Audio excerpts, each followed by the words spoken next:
I'd firstly like to welcome our audience to this afternoon's session, where we will be exploring industry perspectives and the role that higher education plays in nurturing job-ready, world-ready students. My name is Elizabeth Shepherd, but to all of our panelists, please call me Liz. I'm the Managing Director of Times Higher Education's Consultancy Division. And it was my absolute pleasure to work with Mark and the Adobe team earlier this year on a really fascinating piece of research that we will touch on in a moment.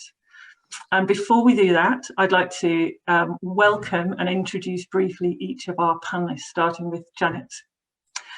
Janet is the Pro Vice Chancellor and Head of the College of Design, Creative and Digital Industries at the University of Westminster. Welcome, Janet, from just across London. Thank you. I'd also like to welcome and introduce Dev. Devril Capps is the Dean of Leeds Law School at Leeds Beckett University, but not joining us from Leeds, from slightly more north of the country. Welcome this afternoon, Dev. Thank you very much indeed. Thank you for inviting me. Pleasure. And last but by no means least, Mark. Mark Andrews is he's got a wonderful job title, Pedagogical Evangelist from Adobe, and joins us as our industry expert today. Hi Liz, great to see you again. Great. So we've got a really healthy audience who are going to, I hope, support our discussion over the next 60 minutes. The format of today's session, I will kick off by presenting just 3 short slides that provide an overview of a report that my team was lucky enough to work with Mark and the Adobe team on earlier this year, exploring digital literacy specifically, and the role of higher education institutions in supporting graduates to develop that skill. I will use these 3 short introductory slides to really sort of spark some discussion amongst our panel. Where you, as our audience, play a part is by using the Q&A function at the bottom of the screen. I would encourage you to ask as many questions as you possibly can. You can also welcome to use the chat as you would like to chat with each other, share comments or thoughts, and we will try as much as is possible to get to all of those questions. If there's many questions throughout the session, and if not, we'll save at least 15 minutes at the end so we can engage with you in today's topic and panel discussion. So without further ado, I'm just going to very briefly share my screen and touch on some of the findings from the report that my team produced earlier this year. So in April, forgive me, I'm just going to see if I can share my full screen. I hope everybody can see that okay. So in April earlier this year, we set out on trying to explore the role of universities in developing digital literacy skills, excuse me, and the perspectives of employers on the importance of these skills.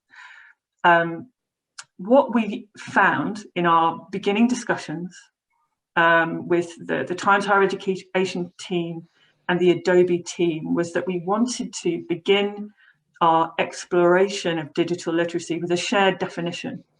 I think, as we've discussed as a panel, often in education, there is ambiguity and discussion around the meaning of certain terms.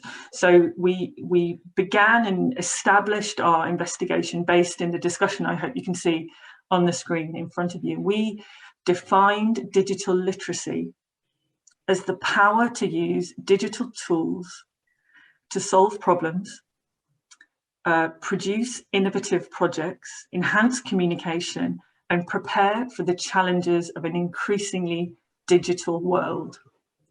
And a quote that was contained within the report that was taken from an excerpt from what is described as a pioneer of digital literacy in the late 1990s, Paul Gilster, was that digital literacy is about mastering ideas, not keystrokes. So just as to set the scene of how we defined digital literacy for our exploration as we went ahead.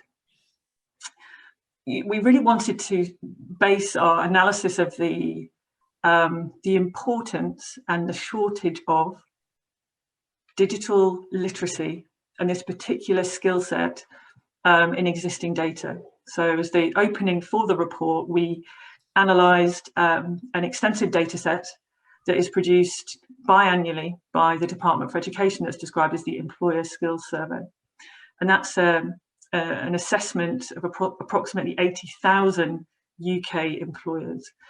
And the 2019 iteration of that extensive national survey highlighted that there were at that time 214,000 vacancies across the UK, across employers and establishments across the UK that were described as hard to fill due to a lack of skills generally amongst applicants. Now, these vacancies are described as skills shortage vacancies.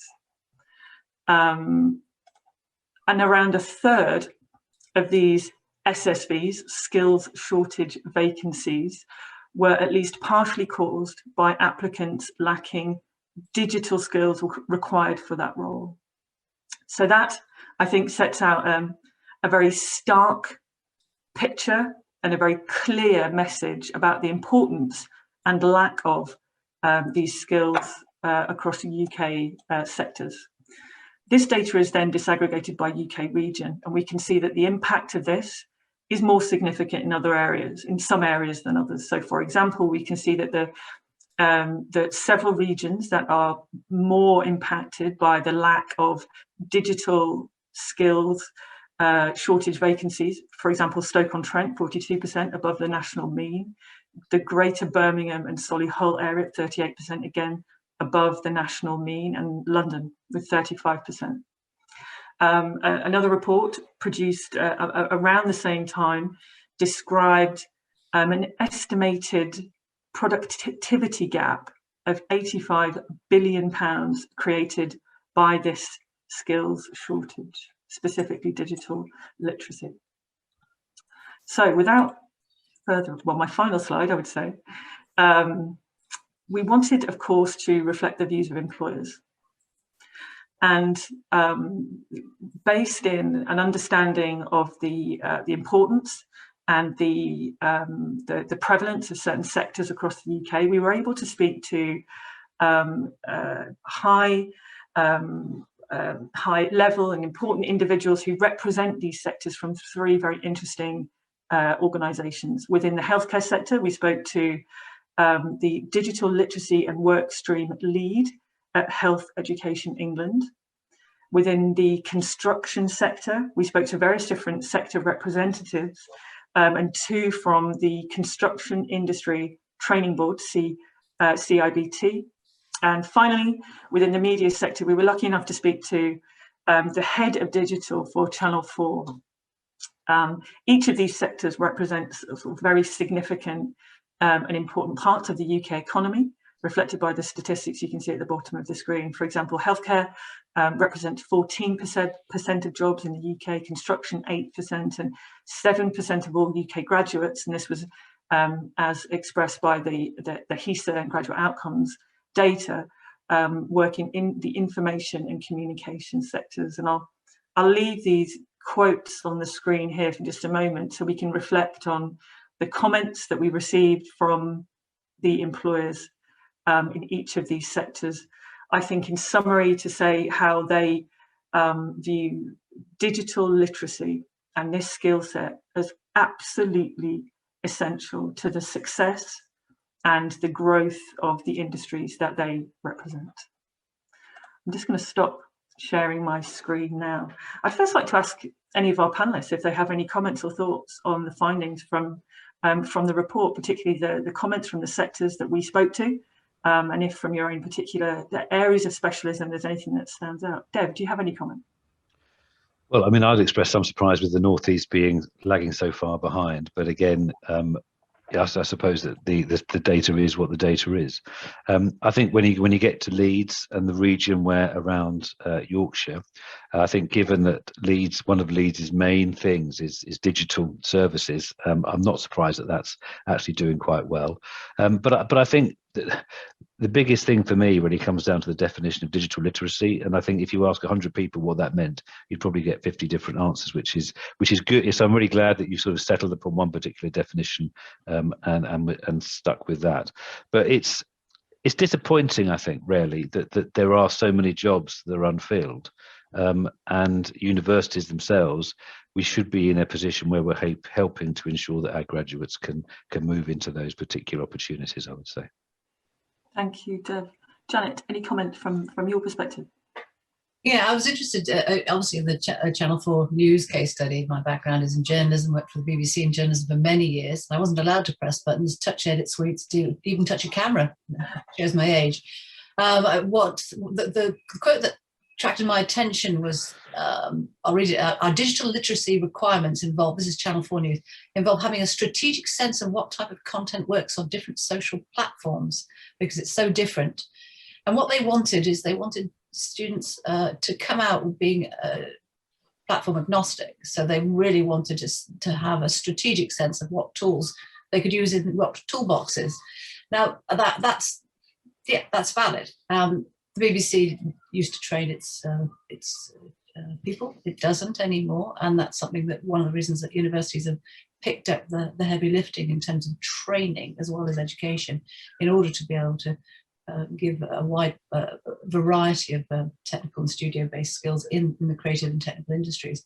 The problem is we can't do all of the work all of the time. And really, when it comes down to it, yes, we can teach across a number of platforms, lots of technologies. We can create authentic workspaces, newsrooms, studios, environments that are for architects that really replicate the real world of being an architect in a studio, all of the creative and technical and digital. However, what we can't do is plan for every eventuality. So I think it's right that we need to be able to teach our students how to be strategic, but there is a partnership, I think, between industry and universities that we haven't got right yet. And the final thing I'd say about that need for universities to do all that heavy lifting in respect to training, we used to be thought of as educators and teaching more of the critical, theoretical and thinking skills, is that does crowd out other skills, other aptitudes, other success factors, and the balance is really important there. I don't think industry and universities talk enough, and I don't think universities do a good enough job of engaging industry at the top level, industry advisory panels, to have those really important conversations. So there's a lot of work to do still. But to summarize, yeah, I can see the need. I can see that the workplace is changing. We need to create a situation where our students are leaders, where they come into working placement places and they don't look back, they look forward. So we're actually programming aptitudes for 10 years down the road when they come into first year. So I'll stop there. I could say a lot more, but I would say, yes, let's be provocative back and say let's be partnerships here. Thank you, Janet. Mark, I can feel you're dying to come in with a reflection on Janet's comments. Well, I think hopefully we'll explore some of the comments Janet made there, because I think she made loads of really good points there. But I think just going back to the term digital literacy, I mean, I think Dev's got it completely spot on, that you say speak to lots of people and you'll just get very different definitions. It's a bit like, we were saying before, if you talk about blended learning to people, you'll get very different definitions of actually what that looks like. So I think it's really important that actually we look at things like that definition, look at what's the purpose of digital literacy. The purpose of being digitally literate is not to be digitally literate, is to be an enabler to accessing and to be able to use modern technology in creative and in new ways to solve problems, and to have a real world application to that. And so, some institutions may well call it digital fluency and things like that as well. But I think sometimes we take quite a reductionist, skills-based approach to things like digital literacy, which I think when we go down that route, it becomes quite a brittle type of definition. That means it's very tied to, say, a particular technology. So, for example, for a while I taught computer science, And if we focus too much on a particular technology, we'd be training them on that technology. But then, as we know, technology changes. And so all of a sudden that skill becomes dated. And so we need to be focusing on those kind of concepts, those ideas around, computational thinking, or the frameworks that are kind of agnostic of a particular tool, to mean that the students then hopefully build that confidence. That means that as the technology changes, they're more agile and able to adapt to the way technology changes. And, I'm sure Janet will know way better than me in the media industry. Obviously, that's just changed in marketing. That's hugely changed in the last few years as well. So that was my kind of comment on digital literacy, I think. Thank you, Art. I'd like, if I can, to pick up, Dev, on your comment about the disappointment that struck you from the findings. Janet's earlier comment, perhaps that it was a bit sort of doom and gloom. If you felt disappointment, could you expand on that, and also perhaps reflect on Janet's comment about the need for partnership and there being a lot more work to do, and how universities can bridge that gap, and what, if there is disappointment, should universities be doing or not doing to support the development of these skills among graduates? Well, there's a lot in there. I think the first thing I will say is that when individuals like me or like Janet or anybody else who's involved in the tertiary education sector, when we see a particular problem, we do set out to try and solve it. I think one of the conundrums that we have, though, is that if we see a particular issue, then sometimes it takes so long to build something into the curriculum, but by the time it's built in to the curriculum properly for that particular issue, the world has then moved on. So I think, from looking at that, we do sort of need to think about, and the pandemic has taught us a little bit as we're looking at some of these COVID silver linings that have come out of the pandemic, that we probably need some short courses to enable that our graduates or our recently graduating students are then able to meet some of the needs that are out there. I think when it comes to institutions working with employers, though, I think that it needs to be seen as an ongoing relationship, and I know that a number of universities have advisory boards. I have one. We have a careers advisory board which helps our careers service work and engage. It's about, I think, the long-term view, whereby employers need to see universities not just as able to fill a particular job that they have today. It's about working and building a relationship, as Janet has sort of alluded to, over the years, so that you are constantly aware of what needs are coming down the pipeline, so that you're able to ensure that there's a constant stream of graduates that are able to meet that particular requirement.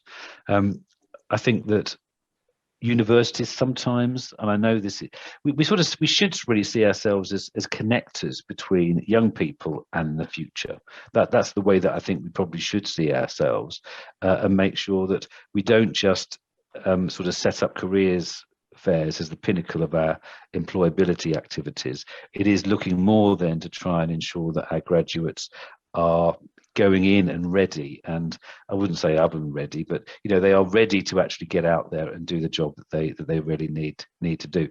Going back to my disappointment, I'm just certainly some of the areas, I think really I'm a little bit disappointed with some of the areas, and the fact that we should really be in a position where the country, I guess, is more on an even keel, and if there are large areas of particular need, like the North East, where I currently live, then I think we should be doing something to actually meet that particular requirement. Thank you, Dev. Janet, you mentioned several really important areas, but particularly there's lots of work that we need to do, or there's much more that needs doing. Could you expand on that a little bit and tell us, from your perspective, where would you start? Well, I think we've started, whether we liked it or not, with COVID. There was a lot of talk in the sector about mobilising our space differently. The universities are always bemoaning the fact that space utilisation is poor. All those lecture halls and those seminar rooms are lying empty. Now, a lot of universities are thinking seriously or actively going into blended learning. Which, just to define that in respect to the University of Westminster, that means that about quarter of a third of our learning will be online. When we actually bring students onto campus, we do so meaningfully. We engage them with pedagogies that are what we call high impact, and as sounds a very fancy way of saying basically we're putting them in positions where they're problem solving in authentic and engaged spaces. They're coming into the campus because the campus is delivering something important that they can't get in quite useful and engaging online learning modes. So it's a very creative time for the university sector, and I think that will improve our ability to satisfy industry's needs for better skills training and better education too, better thinking, problem solving, soft skills as well. So that's good. I would ask though, again, my ask always when I'm talking to industry employer bodies and people who come in and they accredit us, they give us a stamp of approval in my area, things like the BJTC or skill set or REBA in architecture. I would ask them to do a bit of soul searching too, because are they always looking backwards or are they also looking forwards? Because when they come in, they're looking as if, I think, a few years behind when we're trying to look 10 years ahead.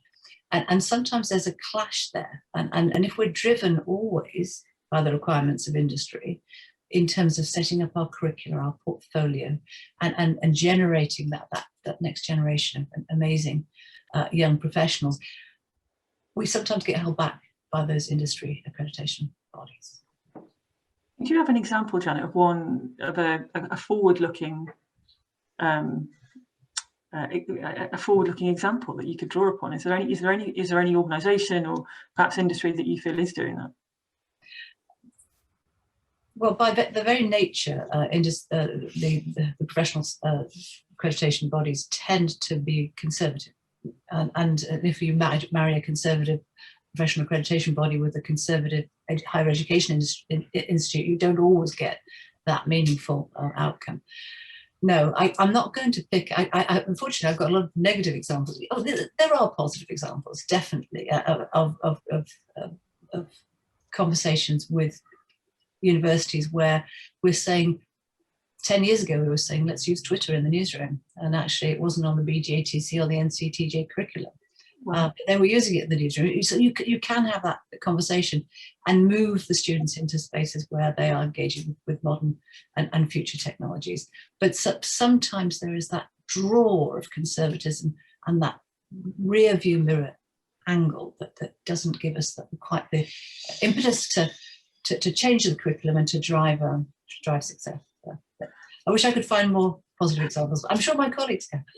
I think that's a wonderful example of Twitter, and just in the past decade, how we've seen it's a transformation in media, and I think that's a wonderful contemporary example that perhaps does sort of spark a real realization of the impact of that kind of change that is now, of course, seemingly not as innovative as it perhaps once was.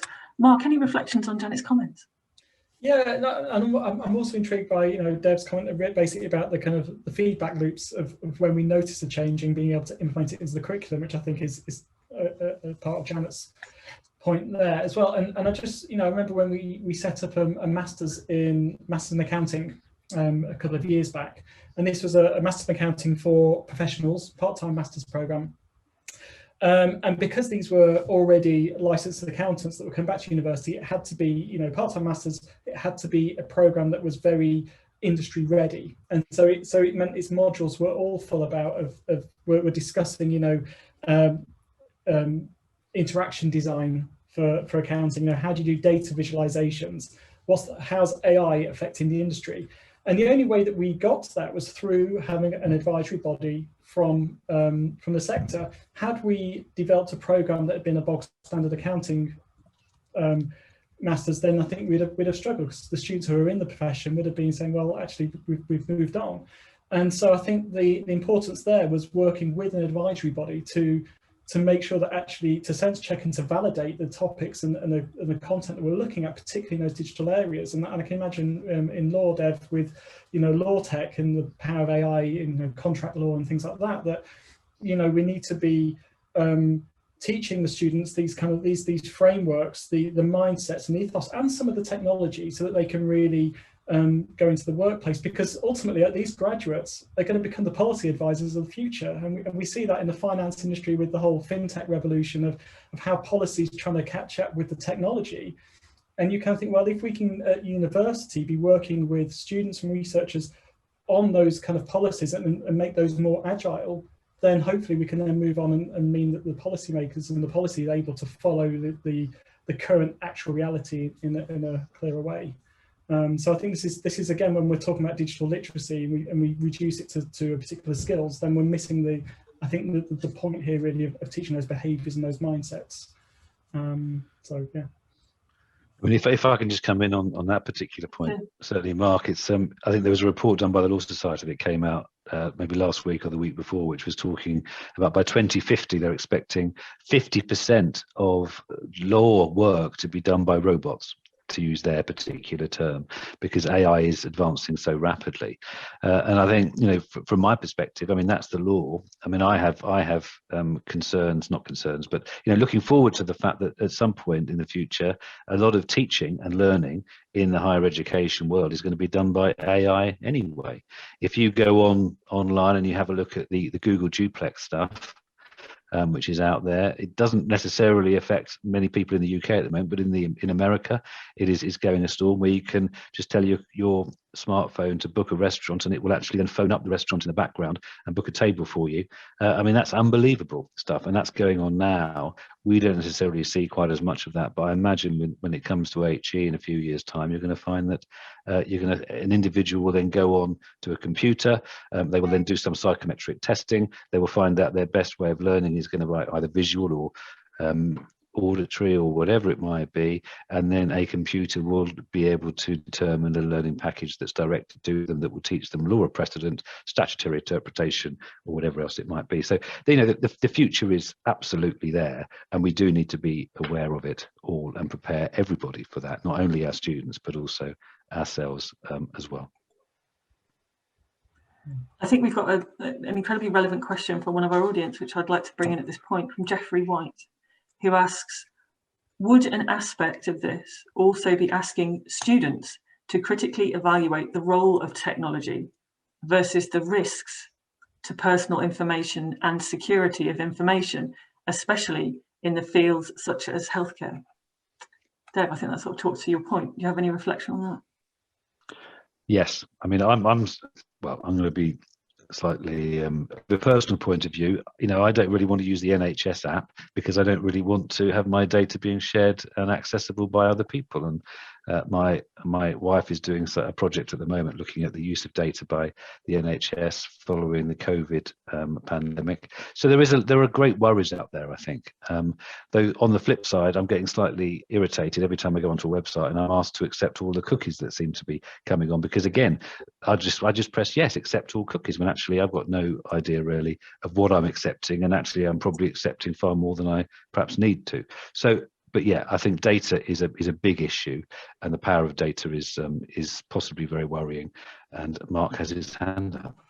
Yeah, no, I think that's a really great question and great comment. That, you know, so I worked in medical education for a while, and what I've noticed is, one is the student as researcher, and I think this touches that point, the idea that, you know, you could set the students these kind of challenges, and they can give a unique perspective because they're connecting, they're deeply engaged in the pedagogy and the theories, and particularly in medical education, they're probably out in practice as well.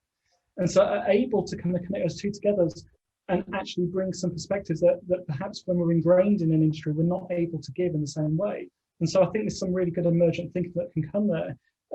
In a slightly related field, we recently ran a digital literacy competition called Digital Edge, and we had submissions from different disciplines, and some from healthcare, where students were working in pharmaceutical in pharmacies were looking at the processes for ordering and for managing medications, and so developed an app prototype to reimagine what that might look like, what that flow might look like. And I think sometimes this kind of emergent thinking of students going through those motions and critically looking at a process or looking at practice can be immensely helpful. And so I think that idea as a student, as researcher, is really key. So hopefully I've kind of address that question. But absolutely. Thanks, Mark. Janet, do you have any examples of that kind of student-led innovation? Well, I wanted to take us back a second and think about those 16-year-olds. I have one in the house right now, and what they present when they come into university. I mean, we commonly believe that they've grown up as part of this technological revolution, and they probably don't need very much help learning digital literacy skills, because they know it all before they even arrive. But it's interesting to see that they push buttons well, but they, as we said, when they don't use technologies critically. They use their smartphones, social media, they communicate well, but online security, identity, well-being, all these things that are tied into digital revolution, that they come to us without very little understanding of that. So it's important, I think, that we start from a position where we've got these very, very intelligent digital natives with none of that understanding of context of what the technology is all about, and how it can be used for good or for evil, and that's the raw material. But I think we often make the mistake that we think that they're cleverer than we are. They are in many ways, but in many ways they're very, very naive. I'd like to pick up on that, Janet, if I may, and ask you in response then, that the role of the university, and what then, Dev a moment ago described universities as connectors to the future. And if that is the case, if that hypothesis does hold water, then what is the role of the university in supporting those digitally literate, digital natives, these young people who've grown up without any experience of not having the internet connected to them at every single moment? How is the university best placed to support students on their journey toward the contribution they're going to make in a decade? Yeah. If you want me to answer, I don't want to. Yes, please, Janet. Sorry. Yes, please. To be honest, I would pull back a second and move away from digital and move away from platforms and technology, and just for a minute look at the other core skills that help them to think critically and be self-confident and make sure that they are thinking as independent people. And so that comes back to our communication, critical thinking, problem solving, resilience, adaptability. Those are the things that I think universities some are very good at doing, and we try all the time. That confidence to question things and to say, is it, and to ask the right questions and not take what it says on the tin for granted. I think those are the skills that underpin the use of the digital technology and the smart use of that. So that's what I'd say we need to do, and I think we are. I think everyone around this table would agree that our curriculum development, our portfolio planning processes now, as we develop new courses, is very sophisticated in respect to how we're thinking about ensuring that there is a balance of all kinds of soft and hard skills, and we foreground always that the sense in our teaching and learning that we reflect back to students what is it they're actually learning, so that they have a sense of where they're going through their courses, through their 3 years or whatever course they're doing, and we've got a lot better at doing that. So I pat the sector on the back for that. Great, thank you, Janet. Dev, from your perspective, the role played by institutions. Well, I mean, we have an obligation. If we take a student on in their first year, we have an obligation to get them through their degree as well as we can and make sure they get a job at the end of the day. That has to be part of our deal with the students, because otherwise there isn't a huge amount of benefit in going to university, I think, unless somebody wants to be a lifelong learner forevermore and not work. And I don't think, apart from my children, that's probably not necessarily applicable to a large number of individuals, and it's certainly not what we should aspire to. And it's about making sure that we get students a graduate level job, because otherwise there is no point in going to university either. We do need to try and make sure that we are fulfilling our obligations to those particular learners, and we need to prepare them. I think the complication comes now is that, I mean, in a report, I don't know if it was the Adobe one or another one, but it talks about the fact that some we don't know what the jobs are going to be in 10, 15, 20 years time. Some of those haven't even evolved yet. And I think we need to be aware of that, and also need to be aware that as our students, our graduates, need to be nimble and agile, because as they move forward through life, they aren't necessarily going to be in a position where their career is going to be absolutely set and they're going to be moving from graduation to a job for life. It is going to be more about having a career portfolio, as I think it is often termed. So it's ensuring that we embed our students with the interdisciplinary skills and the nimbleness and agility to be able to get through until they retire with a job, and a fulfilling job as well, I guess. I mean, digital literacy is important, but it's about, I suppose, imbuing our students and making sure they're reflective about what they're doing, why they're doing it, and making sure that they take on board life's lessons and move forward with that generally. So I suppose it's all part of the process that we've all gone through as well. Absolutely. I'd just like to interject for a moment. We've got an incredibly lively conversation in the chat, and I thank everybody for that. That's absolutely incredible to see. I'd like to encourage everyone to ask a question in the Q&A, just so we can manage that, so I can ensure that we ask your questions to our panelists. There's one question which I think is very appropriate within the chat, and this is from Mohammed. Excuse me, I can't see your surname. His question: what is the best approach universities can take to make sure students are digitally capable for technology that is still in its infancy, AI, for example? So I think that's just expanding on your point there, Deb. What are the best approaches universities can take? Are there any examples of how the university actually kind of attempts to this undertaking? Crikey, it's a very big question. I think it's more about just trying to work out precisely what is coming down. In what is happening in the future. I know that, I mean, in law, people are talking about AI all the time, and they've been talking about it for years and years and years, that the AI will be coming tomorrow, and tomorrow is always probably 5 or 6 years in the future. I think it's more about teaching the students the skills to adapt and to learn. And the term literacy is important, because you teach somebody to read and they will read all the way through their life. The language changes a little bit, but mostly you can still understand what it says. And I think it's about ensuring that the students that we train are nimble, agile, and able to develop as they need to and adapt. Can I just come in there as well? Yeah, please do. Yeah, I mean, and also just to address a point that was asked about digital natives, and I think this is a really good point, in that as education institutions, we're speaking to a wider constituent. We're not just talking about undergraduate students here, and so we need to, I think, and even when we talk about digital natives, it's not a fixed trait, is it? You're going to have students with differing levels of expertise, ability, and confidence here, and so I think sometimes we're risky there. And a recent GIST report came out, and mentioned about, let's not overestimate the confidence that students have with these tools. In terms of how do we, what make the student digitally capable? I go to that old adage, was it Steve Jobs who said, he goes where the hockey is going to be, not where it is. Now we can try and play that game in education and go, well, let's try and leapfrog and teach them for the future, not really knowing what it is, and I think that's quite, I don't think that we're in that position. So I think it really is, to Janet's point, I think it's actually teaching us underlying mindsets and skills, that ability to learn, that confidence to go and explore. And then I think it's around creating opportunities for students. Digital literacy is not necessarily something we're going to teach, but it's something that students can acquire and learn if we give them the opportunity through things like applied assessments. It's why I quite liked the quote at the beginning from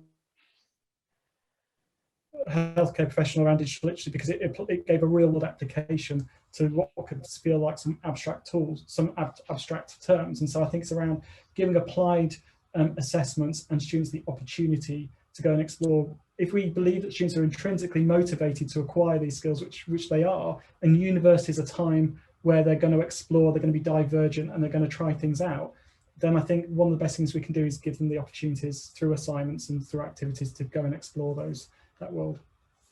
The theoretical practical balance again is being reflected in the chat again amongst our global audience. I'd like to bring Janet in here and ask if, as you mentioned your area of specialism, your own background, do you see opportunities of this kind existing for students, or do we need to make more opportunities for students to practically embed and understand the application of these skills and the importance of them. I think you're just still on mute there, Janet. Apologies. No problem. Apologies for that. I think going back to the last question too about AI, it just got me thinking about what does AI look across the whole of the curriculum, the histories, geographies, the humanities, the languages, the cultural studies.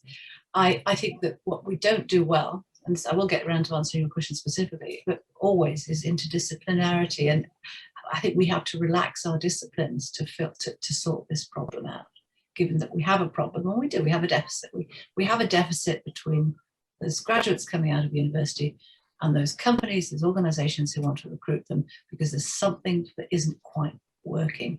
It may be that when we're talking about, let's say, artificial intelligence and its application across a wide variety of areas, we do need to think about what interdisciplinary looks like, what STEAM really looks like, what's that nexus between science and arts, where is it that the learning and the innovation happens, and do we as a university sector have we really grasped the nettle of interdisciplinarity, or have we hidden behind the walls of our faculties and our schools and our departments and our budget codes? And I think the answer, probably we're not very good at that, and we need to be. So to looking about what we can do better is, and again to my own sector area, I think we do need to invest a lot in technology. We need to invest a lot in capacity for studios, which drives the shop floor learning. You know, but we also need to. I'd love to trying to set up a techno park, so that the campus and technology and industry are all one, so that there isn't a sense that universities are somehow out there and they're not working very close to enterprise. And so it's the geographies of how we build our buildings and how we integrate the sector into HE. So all of that is really important. And I wish I'd come back here 10 years and say I've built my techno park in Harrow. And I'd be very, very proud of myself if I've got that far. But we have to change the way we think about estates as well in order to do that. I'd love to pick up on that comment. Dev, you mentioned at the outset of our discussion your comment about the Northeast. Are there examples of this in the Northeast where you've seen innovation of this kind, where universities are partnering with industry to bring this to life for students? Yeah, I mean, yeah. But just flipping back to Janet's point, I wonder if I could just bring out one thing, and that's when it comes to certain areas of maybe the Northeast, it may come to certain areas of the student population. I think one thing we haven't really touched on yet is digital poverty, and the fact that some of our students don't necessarily have access to some of the key, I suppose, hardware that we might normally expect, and that may well have a link into digital literacy as well. Going back to partnerships, I mean, all universities will be partnering up with various local bodies and working with the government and working with local council and industry. So I think it is there, but it's trying to get to the root of the issue, and I do think it's about having a common baseline where everybody starts off with a particular baseline of approach when it comes to technology and the kit that they have with them. But just on one other point, I'm sorry, just whilst I've got the little yellow thing around my head, I think it's a lot of the issues that sometimes we have is that institutions and universities across the country, we always seem to have an increasing number of requirements, and Janet touched on this right at the start, where universities were the bodies where we taught critical thinking and critical analysis, and now there is the expectation where we're doing that, and we're also preparing everybody vocationally for the lives ahead. So I think it's sometimes about trying to balance what we actually need to do and what we need to achieve, and maybe start thinking about the fact that undergraduate degrees aren't necessarily the be all and end all, and as we develop things, and now master's qualifications are becoming more and more important, maybe we should start to rebalance things and maybe move some of these things into a master's level approach too.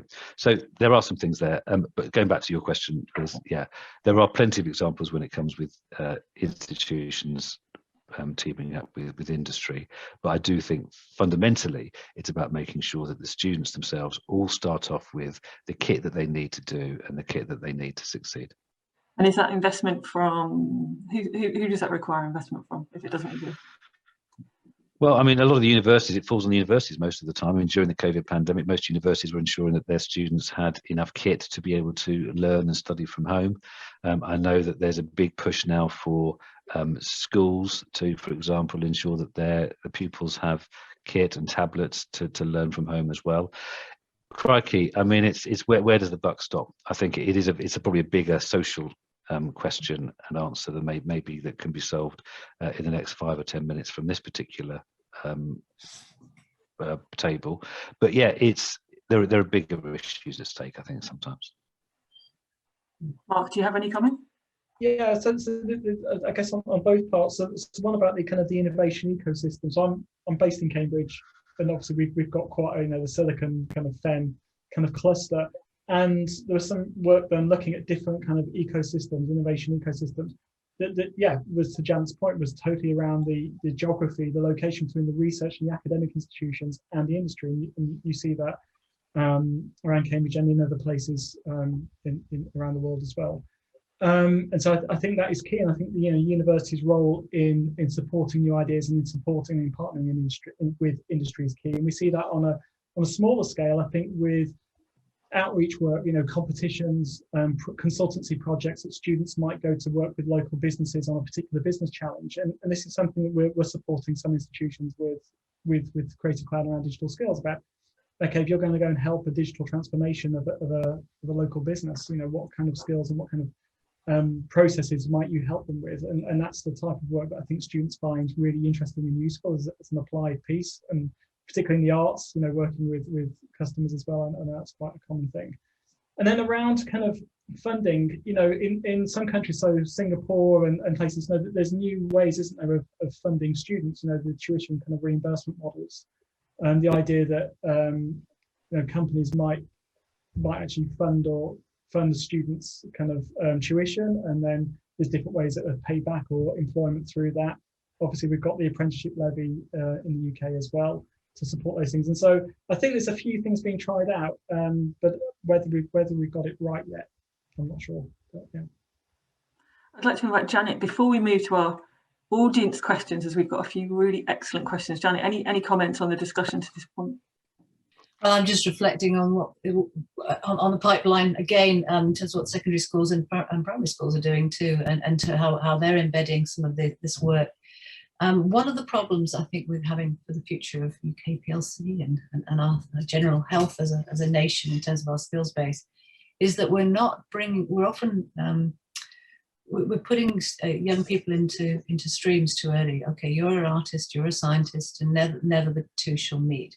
And really what's happening now with interdisciplinarity and the jobs that are out there, like digital imaging technician, you need art and you need technology, and you need to combine those. The problem that we find when we do research with our applicant base is they feel already very siloed before they even join us. So when we try to instill those skills and knowledges and competencies and aspirations around where the two come together, that they feel very uncomfortable. So we have to do quite a lot of remedial work. So I'd love to actually energize that conversation again with the secondary school area and look at how we can do a lot more outreach to encourage young girls, 14-year-olds, to do coding, even though they're doing an art stream, because if you get those together, that is a brilliant recipe for the future. I think you've just struck on a wonderful question that we've had from Sarah Pears, who asked, how should HEI approaches to digital literacy vary according to the type and focus of a student programme? For example, presumably the requirements for an engineer will be different from a student of the arts. Any views? I think you just, you captured that really wonderfully, Janet, without knowing that was Sarah's question. Is this an insurmountable challenge? No, it's not insurmountable. I just don't think we've recognised how much we do right from the beginning of our education process to put people in boxes. I've experienced it now. I've got 3 kids, and I've seen that evolution, and I've seen that they're scared a little bit about technology and wanting to learn some of the areas that they need to be able to have successful careers. And to answer Sarah's question, I think a lot of, especially modern universities, are quite relaxed, not about the standards of entry, but in terms of the disciplines. So we've opened up our engineering and our computer science courses that are in my college to young people who have, on the surface, not particularly appropriate A levels and BTECs.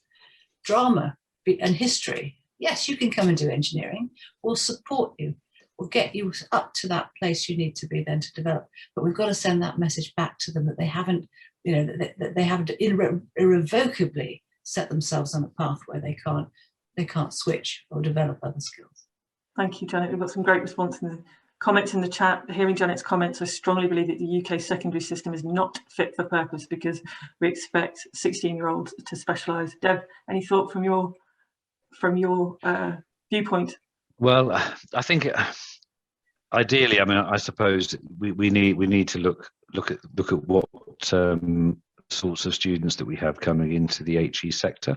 Different institutions get different students. When it comes to law, most, probably about 40-50% of law graduates actually don't end up going into a law job, but when they start, they do want to be lawyers. You know, 80% of the students who come on to do a law degree at my place, they want to be lawyers. And so if we started to deliver some form of digital literacy that was completely alien to legal practice, that wouldn't necessarily go down particularly well. But I do think that there are certain aspects that we can do to make sure that everybody comes out with base level skills when it comes to learning.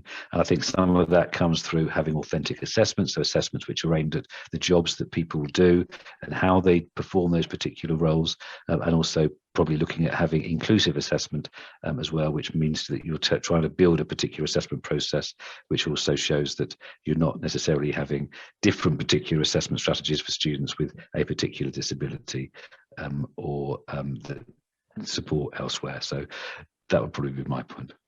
Thank you, Mark.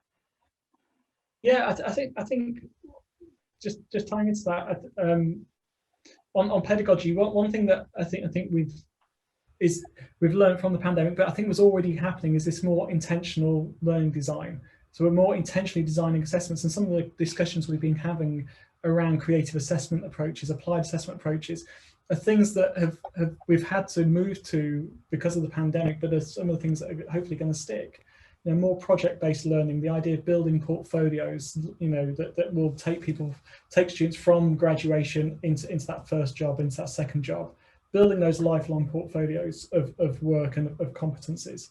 And then just touching a little bit on the schools piece, we work with the Welsh Government. So the Welsh Government have embedded digital literacy within their curriculum, and we're supporting that work because they saw it as a key tenet of a modern student to be digitally literate, to use the technology to be able to kind of communicate, to collaborate, and to kind of think meaningfully through topics. And so I think there is some transformation happening in the school space around that as well, which I think is quite interesting.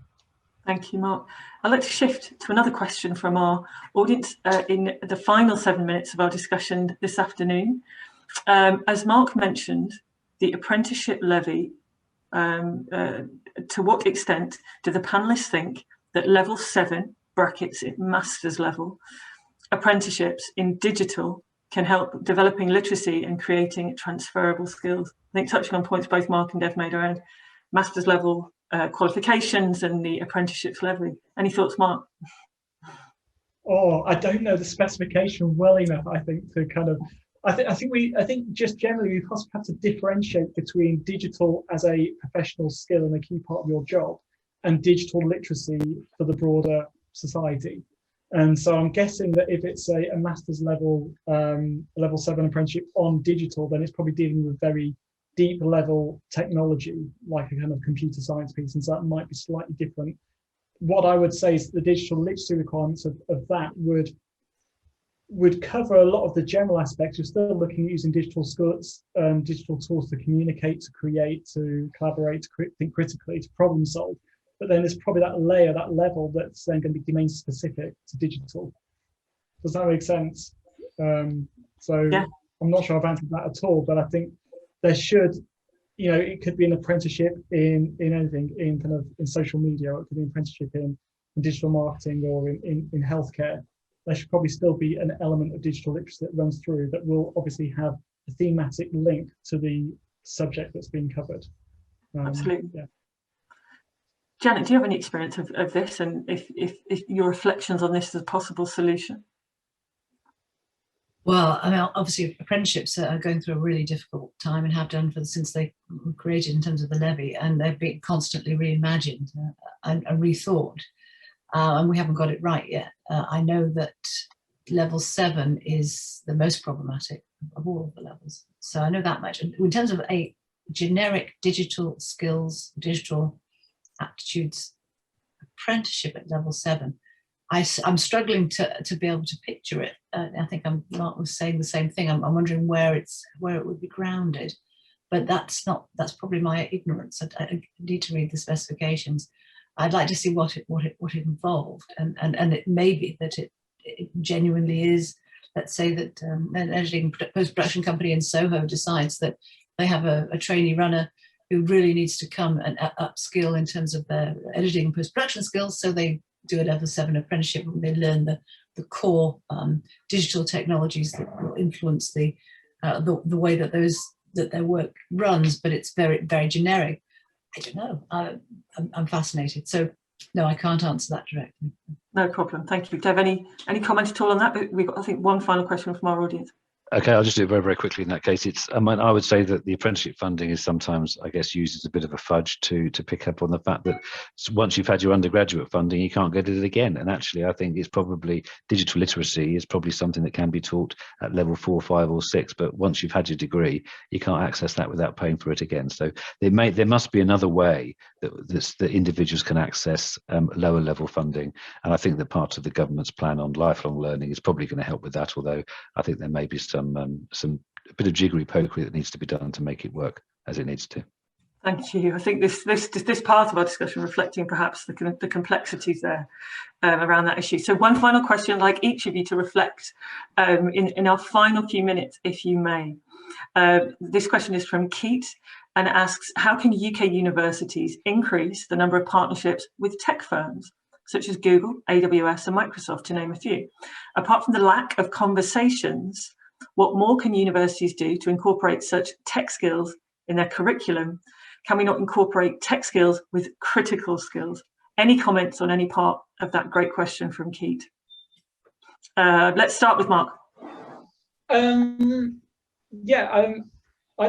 So we engage with institutions through our Creative Campus program, and the whole goal there is around using our tools and technology and platforms to develop digital literacy, to develop those skills that we've talked about, to be able to think critically, to collaborate, and to problem solve, and to communicate. And so we don't focus on the technology, we focus on the output with that, and using the technologies as an enabler. And I think that's the key element here. Is if we focus too much on a particular piece of technology with the students, then they might leave university being based on that piece of technology, but that might make them specific to that tech, and so it moves on.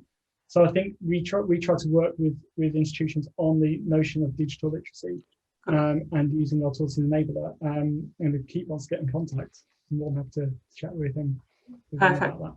We'll make that connection with Mark. Thank you. Janet, any thoughts from you? Final thoughts?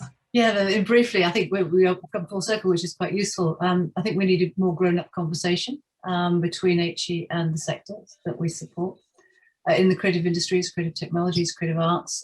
Especially, we need to stop blaming each other for not quite getting it right. And in terms of universities, I think Westminster is doing this, but we need to manage that very high level of conversation through channels where we engage senior colleagues in industry, get them in to the campus and get them into an industry advisory capacity that is very strategic. And I don't think often our industry advisory boards are quite pitched at the right level. Thank you, Janet. Thank you for that excellent closing comment. And Dev, your final thoughts? Well, I would just say that if any tech company wants to get in touch with any institution, then there will be plenty of people who would like to speak with them about helping ensure that their students are able to learn and then go on to succeed. So yeah, on the basis of everybody, all universities out there, we'd all welcome greater contact, I think. Thank you, Devon. On that incredibly positive, hopeful note, Leaves me to thank our panelists. Thank you, Janet. Thank you, Mark, and thank you, Dev. Thanks to everyone for your incredible participation in the chat and your questions. We hope you've enjoyed today's session brought to you by Times Higher Education and Adobe. Thank you so much. Keep safe wherever you are. We look forward to you joining our next event next time. Thank you very much.